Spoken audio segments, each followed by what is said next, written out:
హైదరాబాద్ నగరంలోని అక్రమ కట్టడాల కూల్చివేతలు కొనసాగుతున్నాయి. హైడ్రా ఆధ్వర్యంలో జరుగుతున్న ఈ కూల్చివేతలపై రాజకీయంగా విమర్శలు, ప్రతివిమర్శలు కూడా కొనసాగుతున్నాయి.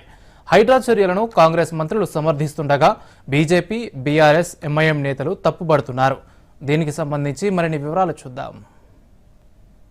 హైదరాబాద్లో హైడ్రా కూల్చివేతలు కొనసాగుతున్నాయి. తాజాగా షేర్లింగంపల్లి మండలం రాయదుర్గంలో భారీ పోలీస్ బందోబస్తు మధ్య ప్రభుత్వ భూముల్లో వెలిసిన అక్రమ నిర్మాణాలు కూల్చివేశారు. లిడ్ క్యాప్కు చెందిన రాయదుర్గం సర్వే నెంబర్ 2, 3, 4, 5లో ప్రభుత్వ స్థలాల్లో వెలిసిన అక్రమ నిర్మాణాలను హైడ్రా అధికారులు తొలగించారు. అయితే అక్కడి స్థలాల్లో ఉన్నవారు మాత్రం గత 40 సంవత్సరాలుగా ఇక్కడే ఉంటున్నామని ఆగ్రహం వ్యక్తం చేస్తున్నారు. అధికారులు ఎలాంటి నోటీసులు ఇవ్వకుండా కూల్చివేతలు చేపట్టారని ఆవేదన వ్యక్తం చేస్తున్నారు. హైడ్రా కూల్చివేతలపై మంత్రి పొన్నం ప్రభాకర్ స్పందించారు. రాజధాని హైదరాబాద్లో ఆక్రమణకు గురైన చెరువులను గుర్తించి పునరుద్ధరిస్తామని, ఆ తర్వాత జిల్లాల్లో చెరువుల ఆక్రమణలపై చర్యలు తీసుకుంటామన్నారు. గతంలో ఉన్న చెరువులకు సంబంధించి ప్రభుత్వం వద్ద ఉన్న రికార్డులకు అనుగుణంగా హైడ్రా చర్యలు చేపడుతోందన్నారు. చెరువులకు సంబంధించి సమాచారం ఏదైనా ఉంటే పోలీస్, రెవెన్యూ అధికారుల దృష్టికి తీసుకురావాలని ప్రజలకు మంత్రి పొన్నం సూచించారు. ఎక్కడైతే చెరువులు ఆక్రమణకు గురైనాయో వాటిని తిరిగి చెరువులను పునరుద్ధరించడానికి రేపొద్దున ఈ యొక్క భౌగోళిక పరిస్థితుల్లో వాతావరణ కాలుష్యాన్ని నుంచి వాతావరణాన్ని పరిరక్షించుకోవడానికి, పర్యావరణాన్ని పరిరక్షించుకోవడానికి గతంలో ఉన్నటువంటి చెరువులకు ప్రభుత్వ లెక్కలకు, రికార్డులకు అనుగుణంగానే కార్యక్రమాలు జరుగుతున్నాయి. హైడ్రా పనితీరుపై కూకట్పల్లి ఎమ్మెల్యే మాధవరం కృష్ణారావు స్పందించారు. చెరువుల పరిరక్షణకు హైడ్రా ఏర్పాటు నిర్ణయాన్ని స్వాగతిస్తున్నామని తెలిపారు. అయితే కూకట్పల్లిలో ఓ చెరువులో ఉన్న శ్మశాన వాటికకు 40 సంవత్సరాలుగా ఉన్న ఆలయానికి నోటీసులు ఇవ్వడం శోచనీయమన్నారు. చెరువుల ఆక్రమణలని తెలియక అన్ని అనుమతులున్నాయని ఇళ్లను కొనుగోలు చేసిన వారికి ప్రభుత్వం ఏ పరిష్కారం చూపిస్తుందని ఆయన ప్రశ్నించారు.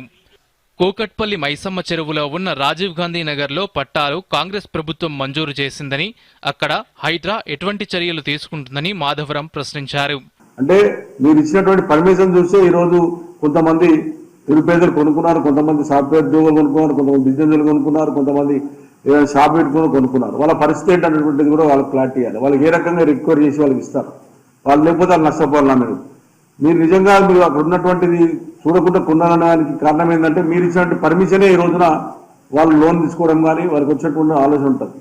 తెలంగాణ ప్రభుత్వం తీసుకొచ్చిన హైడ్రాను స్వాగతిస్తున్నట్టు సిపిఐ జాతీయ కార్యదర్శి నారాయణ కూడా తెలిపారు.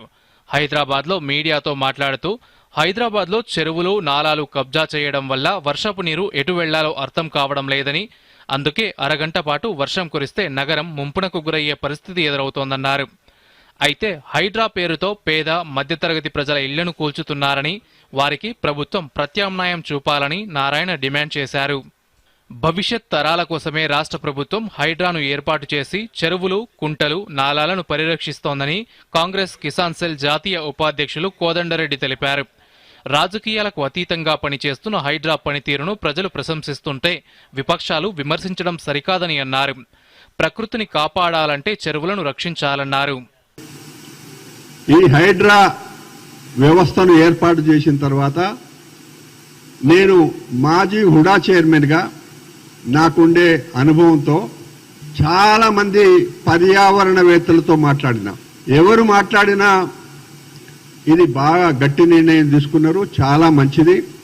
నిజాం కాలంలో నిర్మాణం చేసిన జంట చెరువులు, ఇంకా హైదరాబాదు ఇదివరకే కబ్జాలు కాబడ్డ చెరువులు, ఇవన్నీ కూడా ప్రొటెక్ట్ చేయడానికి మీరు తీసుకున్నది నిర్ణయం చాలా గొప్పది. హైడ్రా కూల్చివేతలపై ఎంఐఎం ఎమ్మెల్యే అక్బరుద్దీన్ ఓవైసీ సంచలన వ్యాఖ్యలు చేశారు. బండ్లగూడలోని ఫాతిమా ఓవైసీ కాలేజ్ని హైడ్రా కూల్చివేస్తుందన్న వార్తలపై అక్బరుద్దీన్ ఓవైసీ ఘాటుగా స్పందించారు. కావాలంటే తనపై బుల్లెట్ల వర్షం కురిపించాలని సవాల్ విసిరారు. పేదలకు ఉచిత విద్యనందించేందుకు 12 బిల్డింగ్లు నిర్మించానన్న అక్బరుద్దీన్ వాటిని కావాలని కొందరు తప్పుగా చూయిస్తున్నారని మండిపడ్డారు. కాగా హైడ్రా ఆఫీసున్న బుద్ధభవన్ కూడా హుస్సేన్ సాగర్ నాలా మీదనే కట్టారని బీఆర్ఎస్ నేతలు ఆరోపించారు. లిబర్టీ వద్ద జీహెచ్ఎంసీ ప్రధాన కార్యాలయానిది ఇదే పరిస్థితి అని విమర్శించారు. ఈ 2 ప్రభుత్వ భవనాలను కూల్చేస్తే ప్రభుత్వంపై ప్రజలకు నమ్మకం కలుగుతుందని పేర్కొంటూ గూగుల్ మ్యాప్ను అటాచ్ చేస్తూ బీఆర్ఎస్ ట్వీట్ చేసింది. ఓవైపు కూల్చివేతలు, మరోవైపు విమర్శలు, ప్రతి విమర్శల పర్వం ఇప్పట్లో సమస్యలా కనిపించడం లేదు. Bureau report, Doordarshan news.